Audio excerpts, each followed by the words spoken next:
I remember when I was in high school and my guidance counselor asked me what I wanted to do for a career after I graduated, and I said, I want to be a YouTuber. And she said, "What's a YouTuber?" And I said, "You'll see." And then she said, "Well, can you describe it? Because you graduate in 2 weeks and it's part of my job to meet with every student about their post-graduation plans, and I just need to write something down for you." So I said, "Write down Dream Chaser." And she said, "You really need to take this seriously." And I said, "I am taking it seriously." And then we argued about it for half an hour until she finally just let me go back to class. The point is, there will always be people who don't believe in you.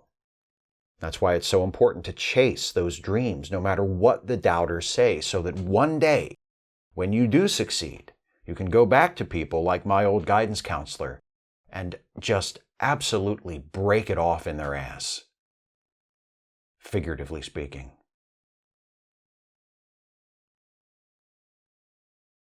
Are there questions? How do you take care of your beard? Myron Gringlehopper. I wash it. Are your videos scripted? If so, how do you remember your lines? Do you use a teleprompter? Stacy Hardnugget. Though I do occasionally still do videos where I'm speaking extemporaneously, most of my videos are scripted. And a few years ago, I did buy a teleprompter, and I use it for almost all of my scripted videos.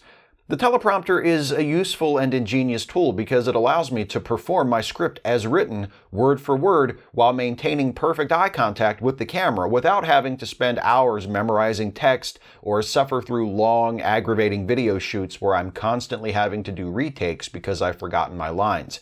Yes, if you're asking for my advice, I'd say a teleprompter should be a standard piece of equipment in any YouTuber's toolkit, and I'll look you right in the eye and say so. I recently uploaded a video that contains a small amount of copyrighted content, which was blocked by YouTube's Content ID system. I disputed the claim, but my dispute was rejected. Now I have the option to either remove the video or file an appeal.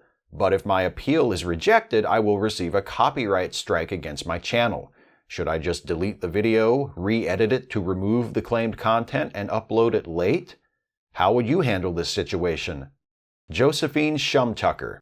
First of all, what I would do might not help you because I'm Steve Shives and I'm awesome and I never lose.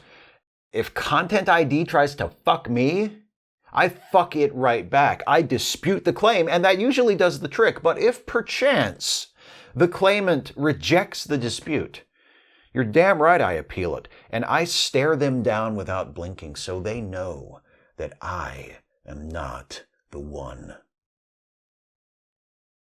Granted, it's not easy to put all of that across in writing within the character limit, but again, I'm vibrating on a whole nother level. Second of all, I would never upload a video late. If you establish an upload schedule, you stick to it. That's professional YouTuber 101. You never post a video late. And if you do, it's not your fault. It wasn't what you did.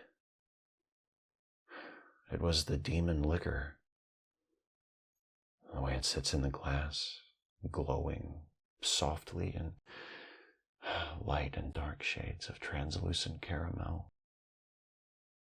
The sun beaming through the window, glinting where the liquid touches the side of the glass.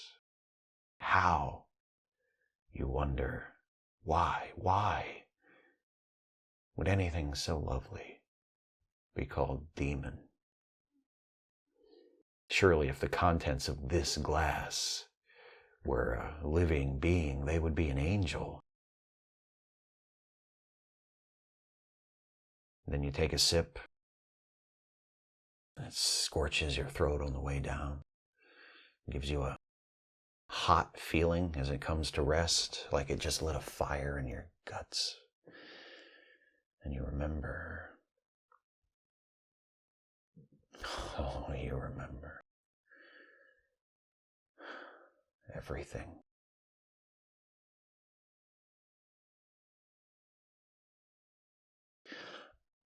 Or you could just say it was a glitch or something. YouTube scheduling glitch. If you need your video to be late, as long as it's not your fault.